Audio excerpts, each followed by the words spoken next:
Welcome to Fundraising Events. This is our first episode. And so during each episode, we're going to chat with an influencer in the event industry who's been instrumental in helping nonprofits raise more funds.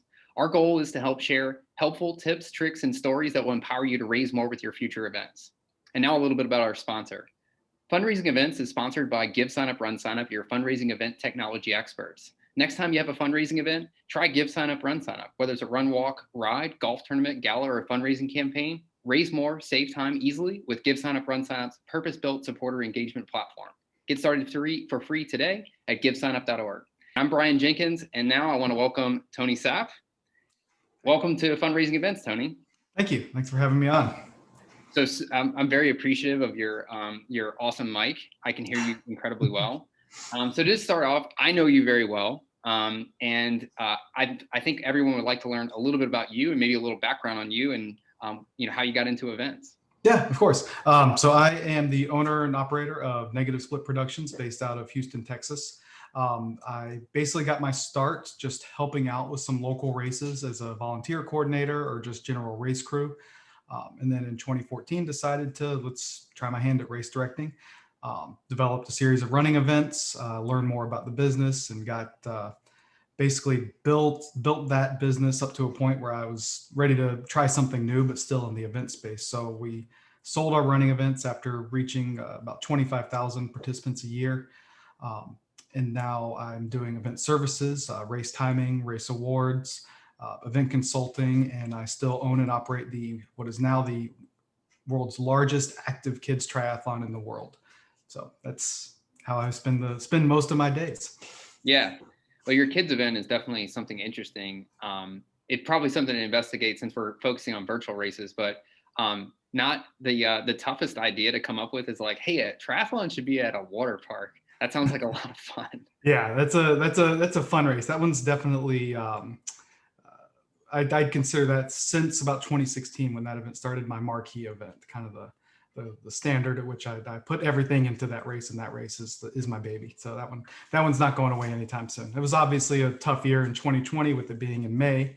There was no event, but we made it work, and we had about 400 kids participate in a virtual triathlon, and it went well. Everybody seemed to have a good time, and we're coming back in 2021 bigger and stronger. We have a 2-day event. I moved it to the late summer, early fall, and mid-September to kind of avoid all of this kind of gray area that we're in right now. So yeah, we're looking forward to another big race for that one this year. That's great. So the reason that I wanted to get you on as our first guest is that virtual races were very popular in 2020. Many people are thinking about still doing virtual races in 2021, or as we talked about at many different points, hybrid races. The unique thing about you is that you actually did virtual races before people did virtual races. So that's why I wanted to talk to you. So maybe you can talk a little bit about that. Yeah. So basically what this came from, it's funny because it was the kids triathlon that drove all of this, even though that race hasn't had a virtual component until this year. Back in 2016, we had registration open for our third race it was 2015. We had registration open for our third race in 2016. And then we were working on developing this kids triathlon at a new water park opening. And we finally got approval, but it fell on the same day as a race we already had registration open. They had about 100 to 125 people registered at that point. So I was kind of thinking of ways I could engage those people because we were going to move the date because I didn't want to pass on the chance to have the kids triathlon. So I was trying to think of ways I wouldn't lose those people, because those people were regular customers that were going to be completing the entire series. And I wanted to give them an opportunity to participate in the race, even if they couldn't be at the new date that we were going to be scheduling. So I was like, let's give this virtual race a try. So we added a virtual component. I emailed everybody. Most were fine with the new date. We had a few that could not make the new date, but we now had this new virtual component. So we said, the registration was open for that. And I noticed by around December timeframe, we started getting people registering for the virtual race because they wanted to complete the whole series, but they couldn't be at that specific race or, for whatever reason. So we, my business partner and I sat down and we talked and was like, well, let's give this a shot and let's add it to all the races and see what happens. within a year of having a virtual option, over 20% of our 20,000 registrations came from virtual. So it That's incredible. really, yeah, it really did a big, added a big chunk of registrations of people that we may not have gotten otherwise.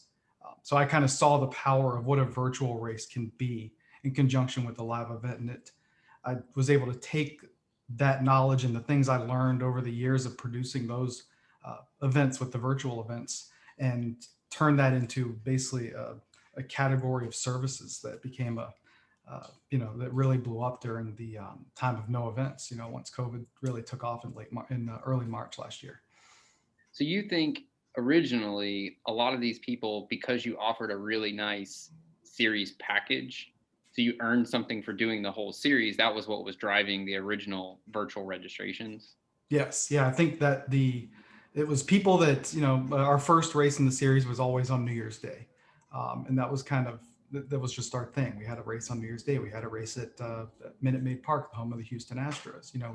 We had some very unique venues and some big time places where we were putting on these races. But what if you're out of town on New Year's Day? Do you just miss out on the entire series because of that? No, you can still register and do it virtually and continue on with the rest of the series. So it was definitely a business decision at that point in offering it to, keeping the people in the flow and registering and keeping people eligible for the series, even as races passed. So, yeah, it all stemmed from that component of the series element, getting the medal display or earning, we did special edition pajama pants one year, just various prizes for completing all 5 events in the series. So what type of feedback were you getting from these early virtual participants? Well, at that time it was very little because it was virtual races existed. I didn't, there were other companies that were putting on virtual only events. But it was more, wow, I'm glad I still participate in this event. I'm still, I can still be able to do it. I can still earn the shirt and the medal. I can still be on the way to collecting my series prizes. And so, it was a little rough at first because there were no great tools like, the Run Sign Up virtual and challenge platform available. You guys didn't even have the option for people to submit their own results at that point. So we just set up spreadsheets and Google Sheets and had, we tracked the information. We'd have people submit pictures of them completing the race, and they post them online on the event page or on Facebook. So overall, I'd say the reception was good. If you didn't want to do the race virtually, if you didn't believe that virtual races should be a thing, just don't register for it. Right. If you were really, really keen on trying to earn the series finisher stuff and had something going on a specific day or something came up at the last minute, there was an option available there that you can still do it. So it was really because it wasn't a forced thing where it was only virtual or only live. I think the people who were just appreciative of the opportunity to be able to have an option, and it actually served as a interesting mechanism to a transition we had in, I think it was 2017, December of 2017. We had a big storm come through Houston, and this was a few months after Harvey. So everybody's really nervous, about the flooding and everything. But so what we did is we just basically said, hey, if you want to transfer, if you're nervous about the flooding and don't want to come to the race tomorrow morning, transfer to virtual. This is an option available to you. We already had that built into the race. So there wasn't a big, trying to figure things out. It was already there. We had 1,700 people register for the live race, 800 of them transferred to the virtual race. The next day we had 900 people at absolutely gorgeous day, at the race site. So it was all, no major issues. But those 800 people that weren't quite sure they were going to want to do it, they had a thing there that they could do. And still, that was the last race in the series. So, a lot of them were trying to finish, that was the race to earn their prize. So yeah, it was good. It was good that we had that built in. Yeah. So let's move on to now the pandemic has happened. And you're in the event industry and everybody stops. You now have a unique advantage because you actually understand how virtual races work and what they are and how to communicate and all these other things. So let's talk about how you started helping nonprofits who didn't understand this, and where your service came into that. Right. So basically, what I did is I took all of that knowledge and experience and things I'd learned over those few years of putting on those virtual events, and packaged them all together. And then I leveraged additionally, I leveraged the relationships I developed with vendors from all over the countries to be able to provide medals, shirts, things that I could get at a lower cost because of the volume I was doing with the races that I had, and these long established relationships. So I kind of what the original intention was. It was just to be because there were no events going on, no races to time, no races that needed awards. That this was the expansion of the consulting side, helping people learn what a virtual race is, learn the technology that's available within the virtual race space when it comes to user submitted results or challenges and things like that, and then helping them on the execution side. Helping them. How do you communicate with participants? How often should you be emailing people? What kind of reminders should you be sending? When do you need to order shirts? When do you need to order medals? How do you ship out 1,000 race packages? Can you just walk into the post office with 1,000 packets and say, here you go? Not really. There's processes in place to do that stuff. So it was more, originally it was more meant to be on a consulting side, but what it became is basically me assistant race directing in a consulting role, helping all of these different nonprofits who had lost all of their fundraising capability. Basically, I mean, people were scared. They weren't spending any money. They weren't donating things. They still wanted to do stuff because they were at home. They were trying to stay busy, but donations stopped. Things, the thing, being able to put on galas and auctions and things like that, there just wasn't an opportunity. So this gave another outlet, another way for nonprofits to engage their followers, their previous people that were donating, or to get people to fundraise for them, which I think is really the most powerful tool, because now you're leveraging the network of thousands of people versus just individually trying to contact people. Yeah, and just to make it clear, Tony had a form on his website that people could fill out, talk a little bit about their nonprofit and what they were trying to accomplish. And then Tony would set up a call with them and then walk them through everything. And then, as he said, using all the expertise and context that he had so that they could effortlessly pull off that virtual race. Yeah. Yeah. And I dubbed it the turnkey virtual race services. Yeah. Because basically I could help races from start to finish, setting up registration all the way through the actual fulfillment, or individual pieces. I wasn't, and I was always very clear and upfront with people. I'm not a printer. I'm not a t-shirt printer. I don't have a metal factory in my backyard or a warehouse where I'm, creating this stuff. I'm leveraging relationships for all of this and just putting it together so it's a single point of contact across the board, making it an easy transition from doing all the different fundraising activities a nonprofit normally does to a live, absolute engagement opportunity that is a virtual race. That's great. So you've worked with quite a number of virtual races. How many virtual races did you work with over the past year? I added it up at the end of the year and I kind of stopped keeping count. By December 20, from November, I launched the service in April 2020, and then as of the end of December 2020, I was at about 96 events. Wow. Since then, I've worked with about 15 to 20 more that are going Definitely strong. over 100. Yeah, I'm easily over 100 now. In the year that it's just over a year. That's actually really impressive. I did not realize it was that many. I knew it was a lot, but I did not realize it was that many. Yeah, and not all of them were setting up registration. Not all of them were ordering race items. Not all of them were shipping and fulfillment. Some people would simply call me and say, "Hey, how do I, how can I ship this many things?" And I'm very upfront and honest with you. I'll tell them what the processes I use if they want to know.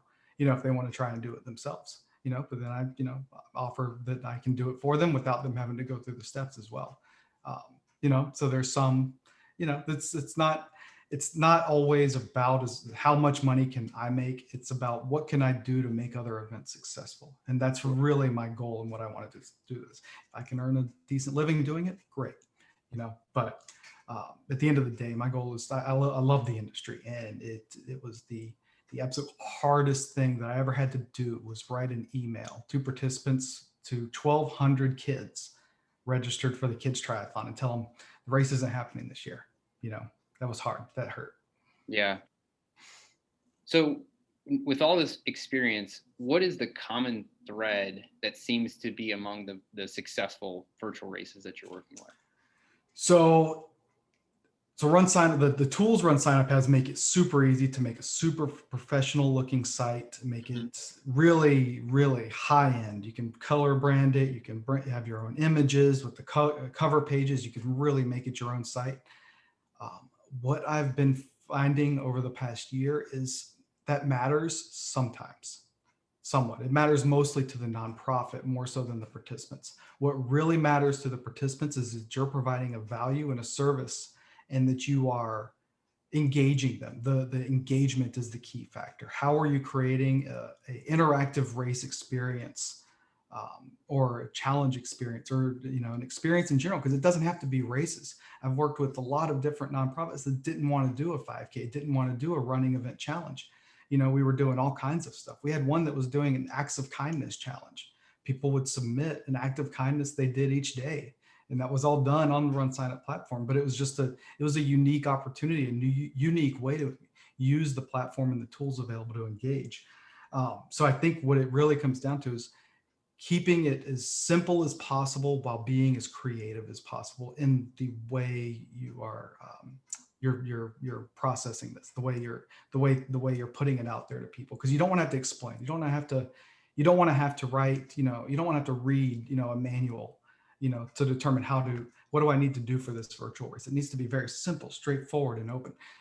The one with acts of kindness was simply do an act of kindness each day, log on, put it in, and log in, and submit it, and do it each day for 7 days. Yeah, so And that let's was it. drill into that acts of kindness, because we've actually internally talked about that last year as potentially an idea for a nonprofit. Mhm. Did that drive any donations? Was it It, a paid challenge or was it free? it was a paid challenge, Okay. and it was all the proceeds were going to the nonprofit.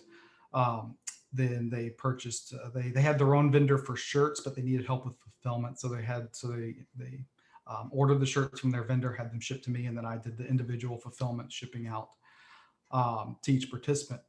I can't remember the exact number, but I believe they ended up with about 140 participants, but still raised over $15,000 for that event. Yeah, so they must have had a fairly decent. Did they do fundraising as well? They must They have had. did. They didn't do fundraising. They did donations. I'm talking to them now about renewing this year. Yeah. They're wanting to expand it and make it bigger this year because it was so successful, um, and they're wanting to be able to push it out more. And that's what I've noticed with a lot of these nonprofits. The events aren't huge. We're not talking Sure. 5,000 person, even 1,000 person events for the most part. Most are around the 100 to 250 person range because they're just dipping their toes in. They're testing the water.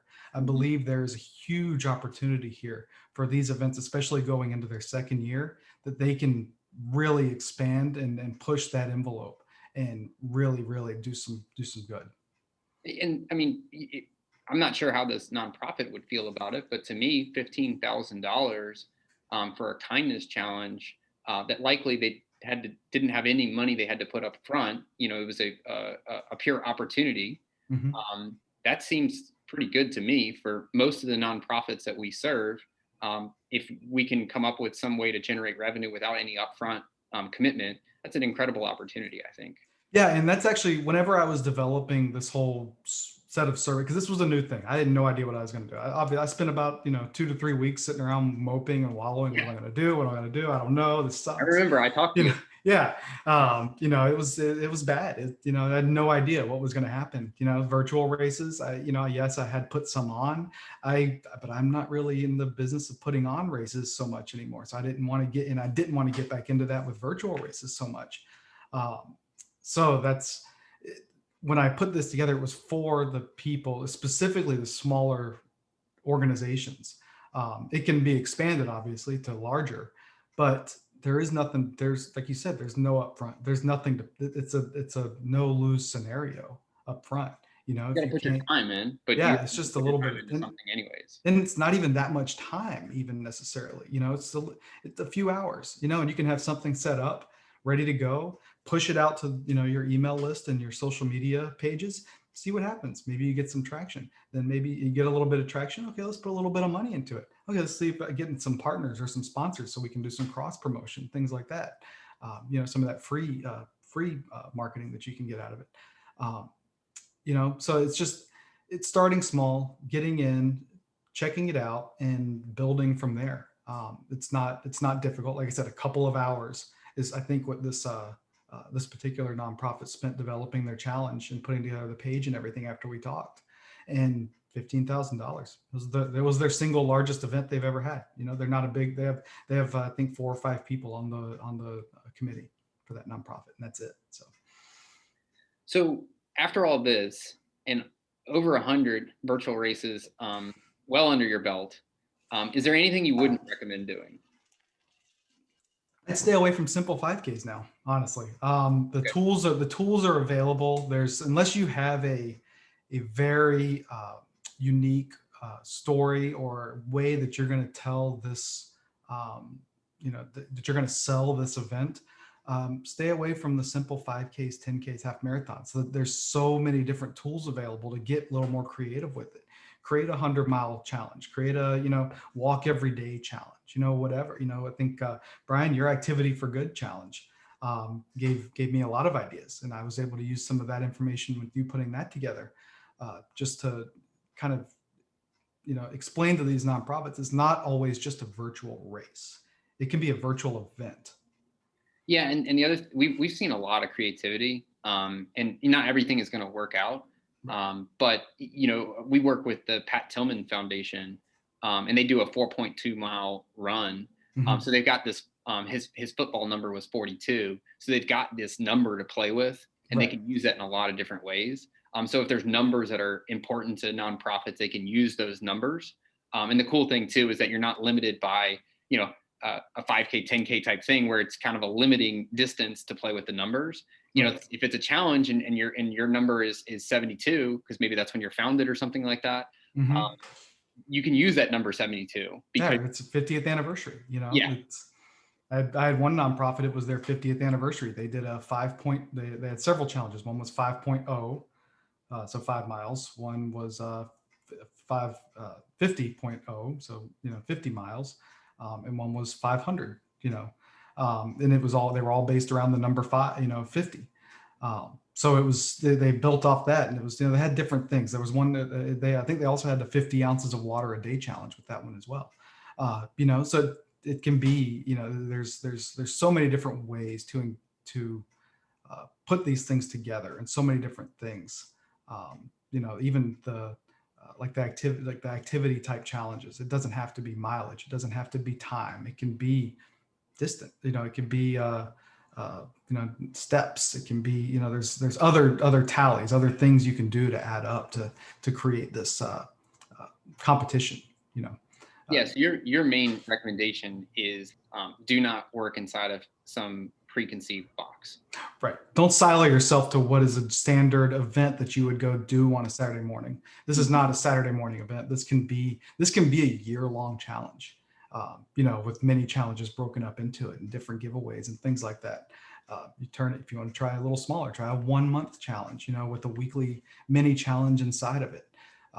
There's all kinds of different ways you can do. And it's, when all of this first started in March, and you guys Run Sign Up launched the virtual results platform, and then you added the challenge platform, it was very much, there were a ton of virtual 5Ks, 10Ks, marathons, half marathons, because people were still in the mindset of that's what runners wanted.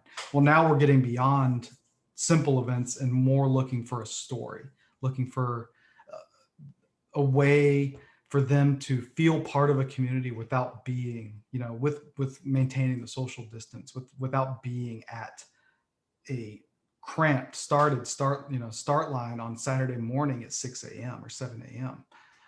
It's just, creating a environment and a community around whatever kind of challenge or event you're putting on. So I think those are good insights. Um, so I'm guessing the majority of these events were nonprofits. Is that right, that you've been working with for the virtual races? Yeah, I'd probably say good 80 to 90% of them Okay, were nonprofits, that's what I if would. not more. Yeah. So did you see anything that anyone did that was seemed to reliably or maybe uniquely increase donations and fundraising? And what it all really came down to was the effort put into by the organizers on the how much they wanted to push it out to their followers, the people they wanted to participate in the event. There was no secret sauce behind any of them, I don't think. What it really came down to was just like with a this is where races do have some commonality with the virtual events. It takes hustle. It takes, you gotta be out there. You got to put it out there, whether it's on your own personal Facebook page, whether creating a referral program and putting that out there and marketing that. Utilize it. Email lists, super important. Utilizing email lists, getting co-marketers. Get a sponsor that'll blast out your virtual event. I mean, if you can land a huge sponsor, I don't even, a shoe company or whatever, you can, if you can leverage some sort of co-marketing to go in with them, it'd be huge.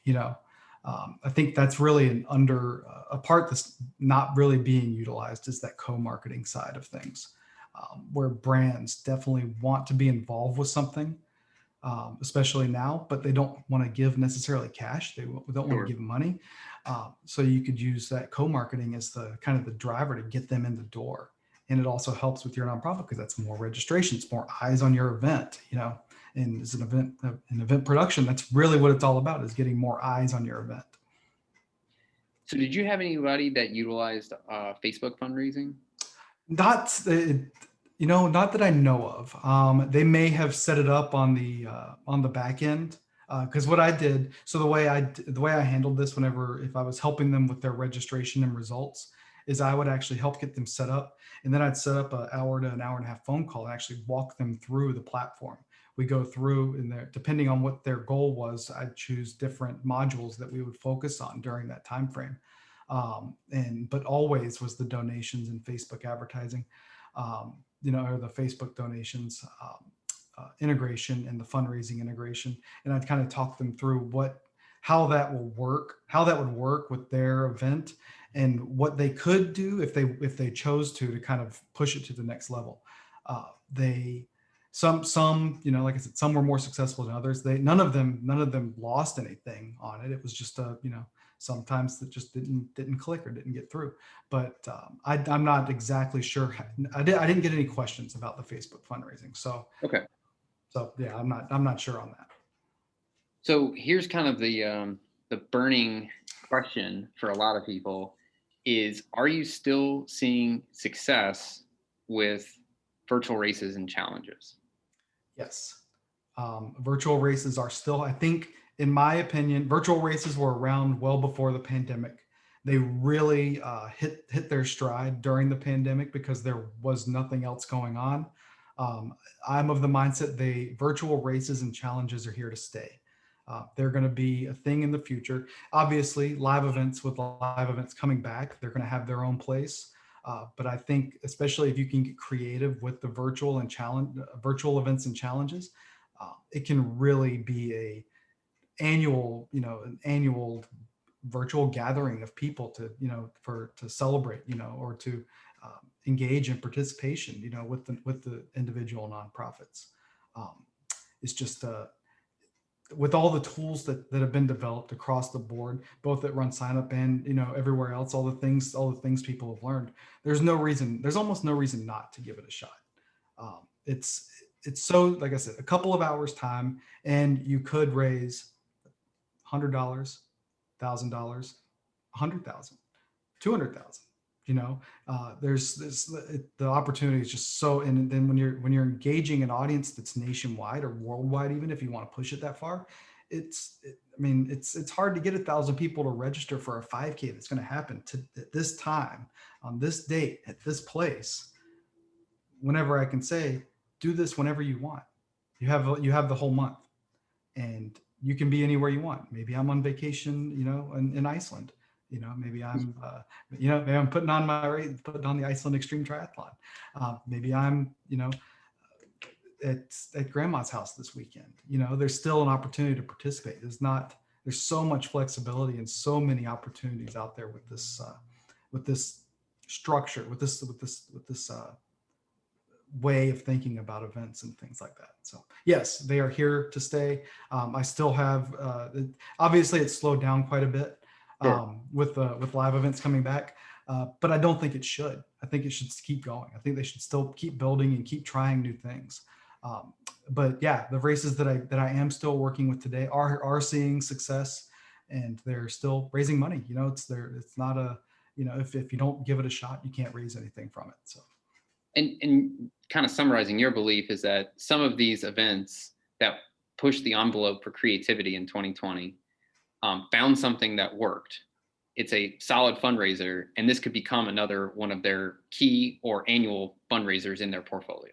Yeah, absolutely. And you could even step outside the mold of annual. Why not quarterly? Yeah, that's a good point. There isn't necessarily a limit, and you could do things seasonally different. Mm-hmm. And you also can do, if you want to do local activation is a lot easier. So if you want to partner with a local retailer of some sort, mm-hmm. people can come pick up goodies there, which helps them as well, in terms of sponsorships and things like that. Yeah, and there's less things you have to ship out, and it's it's not just cost savings, but you can also get a sponsor and a packet pickup sponsor for a local area. I'm working with a nonprofit now that's got chapters in different cities. So they have different, I think there's one in New York, one in LA, one in Houston, one in Chicago, one in Kansas City. They're looking at doing a nationwide virtual event, but they're at each of their individual chapters, they're going to be doing something live at their chapter, but mm-hmm. the whole organization is doing a nationwide virtual event.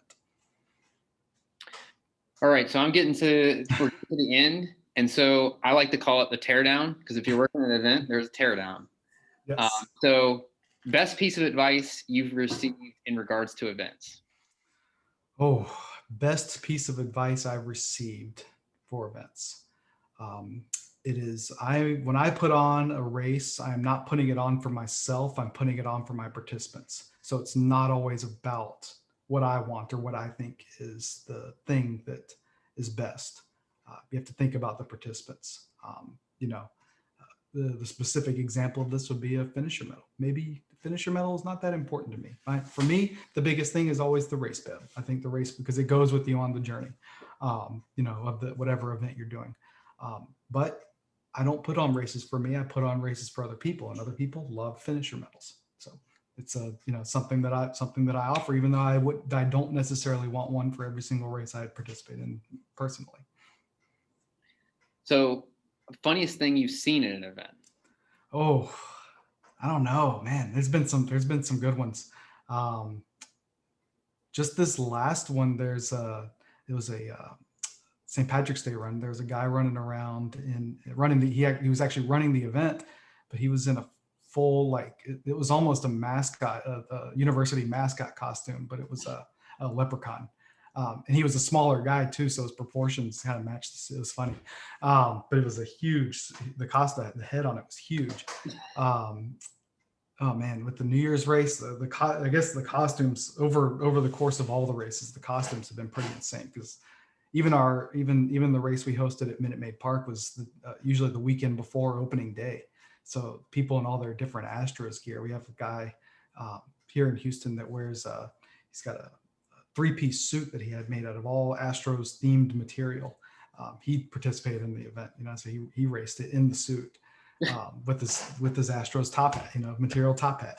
So I think the costumes they always get me, and then of course the kids race, man. So I'm watching some of the kids, watching a 6-year-old try and navigate a triathlon, first time triathlete, trying to navigate a triathlon with somebody that's done 40 or 50 that's super competitive. That's always kind of fun to watch. Some parents, it's they're not always fun to watch, but sometimes they can get a little. It could be funny to watch. Yeah, just watching some of the parents, So there's a lot of different. I've been doing this for. I'm coming up on a decade now. In various capacities as a full-time race director for just over 7 years. Yeah, just right around 7 years now. So it's just too many. There's just too many things. It's the costumes, the people. I just love doing it. Everything about it. So this question is your favorite event you've participated in.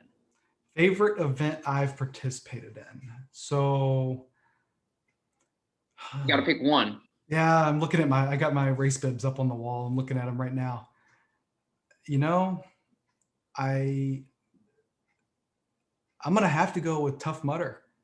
Just Okay. it's a long course no, I'm sorry, not Tough Mudder, the Texas Independence Relay. That's what I was thinking of. The Texas Independence Relay is a long course relay. It's about 200 miles. And it follows the Texas Independence Trail from Gonzales to the San Jacinto Monument, or it used to. And you'd get a team of like 12 people and you'd be running for 3 days straight, and through the night and everything. It was always a good time. So I think that was always the most fun of it, because that was an event. That wasn't a race. Yeah. It was an experience. Yeah. So I want the final wrap up is to show off a couple of your medals. I'm sorry, not your medals, your awards that you make. I call it a hobby job. Yeah. It's fun for you. Yeah. And then some people buy it from you, which justifies continual investment. Yeah, just every award that I sell goes to buy more equipment to make more awards. And you just keep telling your wife the business is exploding. Business is exploding, and so is the shop with all the different equipment that's in it. Yeah. So you want to show us a couple examples to wrap up? Yeah, so this is actually a new one that I'm working on, a new style for a splash and dash. It's all I'm leaving it natural wood. It's a 3D, two layer design. I've done a couple other ones like similar to this that had like 4 or 5 layers. I just really like the simplicity of the 2-layer design. And it, it'll stand up on your desk. You can hang it on the wall. If you want to go similar style, but they wanted it painted. So it's got the each of the different pieces and different layers in there. Going big and going metal displays. You can go. That's nice. Something like this. I like that. And little hooks to hang all the ribbons on. Yeah, I see how you can actually put the metals in. Yeah, so then the holes to mount it on the wall. Or actually, I've got one with all the metals on it on the wall. Command strips work great to mount these on the wall, and they hold plenty of weight with the metals and everything. So yeah, these are some of the fun things I mess around with. Yeah, the coolest thing is that you're making this. I mean, and I know you're designing them and running it through a lathe and stuff like that, but it is cool. Well, that's kind of what I like about these the new ones that I started working on, because there's actually some assembly involved. So it's putting things together. I mean, I enjoy woodworking. So I mean, I've got a couple of projects, some furniture projects and things like that. I'm working for some other people.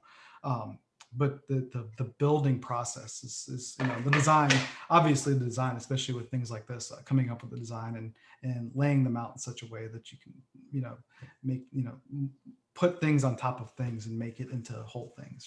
It's fun. I like it. It's a little cathartic, a little soothing to just sit out in the shop and be gluing things together and taping them and holding, and clamping them down or doing the spray, the airbrushing or painting and things like that. So. Well, this has been great, Tony. I actually learned more than even I thought I would, and I knew half the story to start with. So, I really appreciate your time. I hope others get something out of this as well, and look forward to starting on this journey of my goal is to get through 10 episodes and see if there's anyone that watches. Nice. Yeah, I think 10's a good round number to give it a shot. So thanks for having me on. I appreciate the opportunity, and I'll do continue doing what we do. But you guys keep putting out great technology, and I'll keep putting out helping people put on great events. So awesome. Thank you, Tony. Awesome. Thanks, Brian.